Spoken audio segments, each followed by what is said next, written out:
and good day, ladies and gentlemen. Thank you so much for tuning in. This is your captain speaking, and welcome to We Educate Racing. In this video, we're going to go over how to tune your differentials in Forza Horizon 5.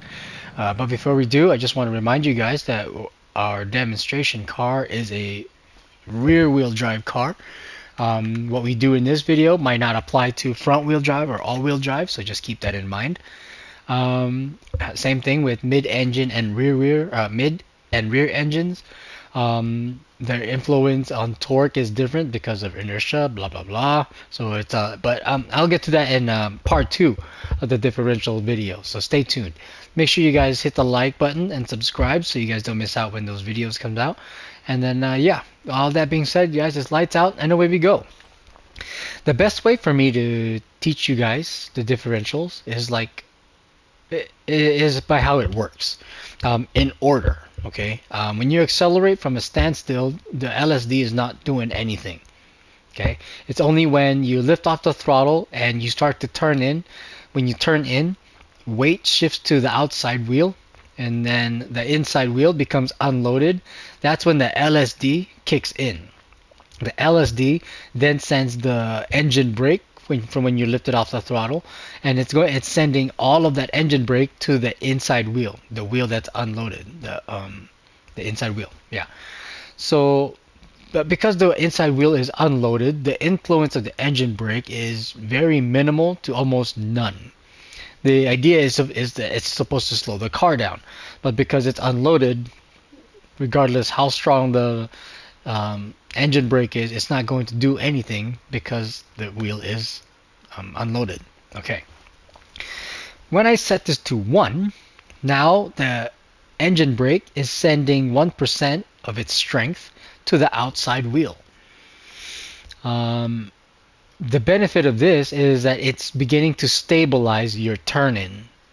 Right? At 1% you don't feel anything. So when you set it to 10%, what's happening is that the engine is slowing the outside wheel down much stronger to a point where now it's tugging the nose outward. Okay? Let's say you're turning left, the engine brake is turning the nose to the right.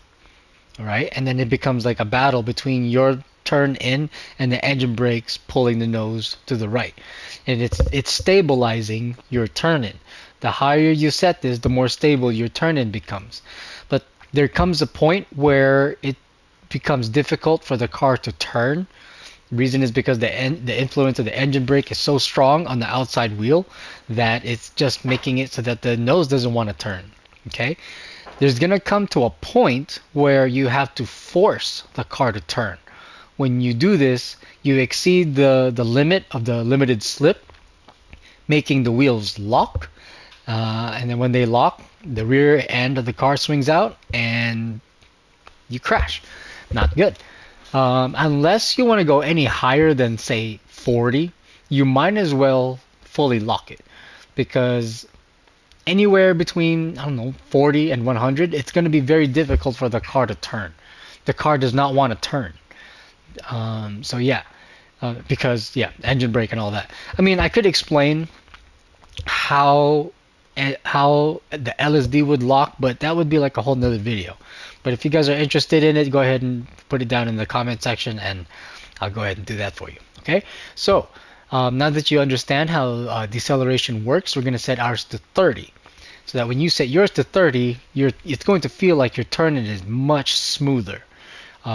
When you turn in, you could be more confident that the car is going to be stable. If this is too much, then obviously bring it down. What you're going to get is that the rear end may swing out from under you, just because of inertial forces and all that. The rear wheel is not doing anything to prevent the rear end from swinging out because of inertia, so it's just going to swing out off throttle. Okay, at high RPMs. Remember that, guys. It only works at high RPMs. Let's say if your red line is at 8,000, your window is maybe between 5 and 8,000. That's it. At 5,000 is when you need to shift down to bring the RPMs back up. Okay, so yeah, start at 30 and then work your way around that. And I guarantee that your car will be much smoother on entry with this value. For controllers, I would recommend the same. Reason is because you don't have that much accuracy with your joystick on the controller. So when you allow the throttle and turn in, setting your value to 30 would make it easier for the car to turn in. Okay? All right. So now that you guys understand how that works, well, actually, before we continue to acceleration, I need to mention one more thing. Okay? When you decelerate, the engine brake, you cannot accelerate the deceleration stage of the engine brake. Like, there's nothing you can do to make it slow down faster. Mind you, you're not stepping on the brake. Obviously, if you step on the brake, then the engine brake is going to be quicker. But we're not talking about foot brake. We're just talking about engine brake. You cannot accelerate the deceleration stage of the engine brake. Okay. But with acceleration, you can. All you need to do is obviously step on the throttle, right? So that's why you cannot tune these the same and expect the same results. Because, yeah, you can always increase how much torque you're applying. So, yeah. Setting this to 1, it just means that when you step on the throttle on exit, all that torque is being sent to the inside wheel, the unloaded wheel, the wheel that has no least resistance. It has no influence in pushing the car forward because there's no load on it. It's useless. Okay, might as well set it to 0. It doesn't do anything. Setting this to 10 now sends 10% of your total torque.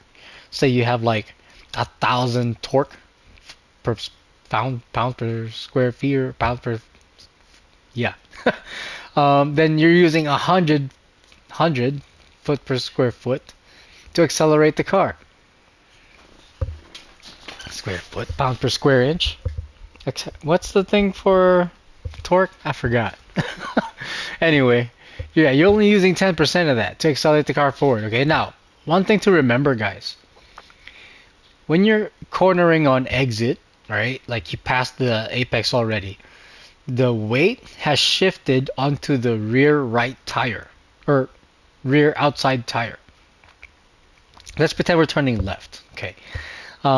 Weight is shifting to the rear right tire once you pass apex.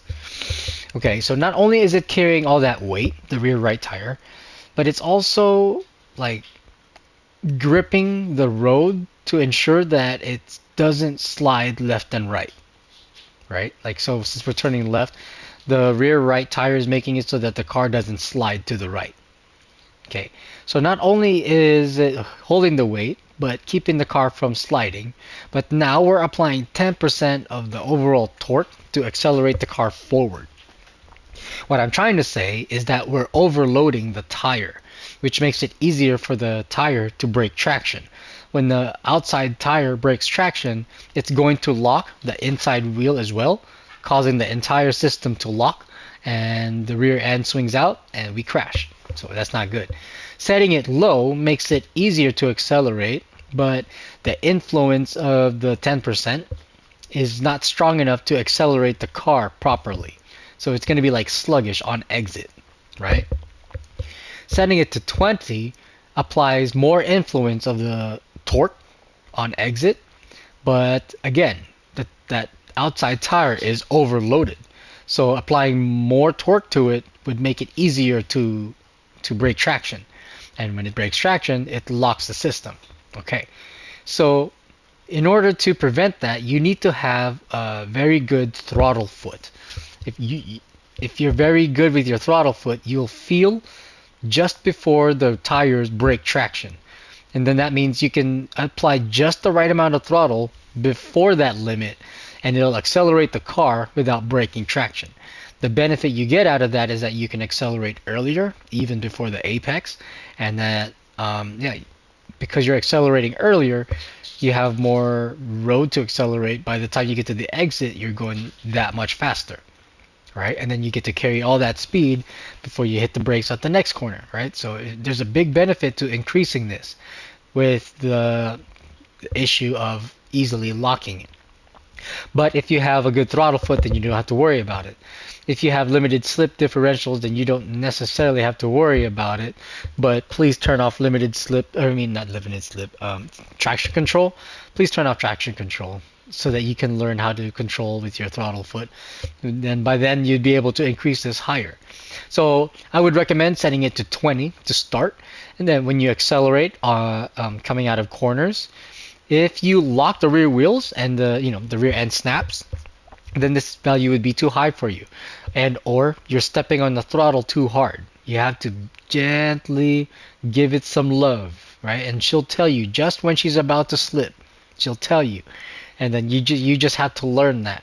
And over time, your skill will get sharper and more accurate, and then you can increase this. But I would start with 20 for controllers, and if you have a heavy foot, start at 10 and then work your way up. With 10%, I could smash the throttle and the car still won't spin out on me. There's just not enough torque delivery going to the outside wheel to overload it anymore. Okay, so it's easier for controllers to accelerate with it 10-30, fine. But once you bring it up higher, understand that it's going to be a lot easier to snap the limited slip differential on exit when you're accelerating. Okay, so yeah, just keep that in mind. For our RX-7, we're going to leave it at 20 and 30. Okay, whew, I hope you guys understand differentials much better now. And how torque is delivered between outside and inside wheels. If you are confused with anything, make sure you guys leave it in the comment section, and I'll do my best to get back to you. In part 2 of this video, we're going to talk about how limited slip influences on the front wheel drive, all-wheel drive, and 4x4, drift, and drag. So make sure you guys are subscribed so you guys don't miss out when that video comes out. And until then, wishing you guys a good day, and see you next time. Bye-bye.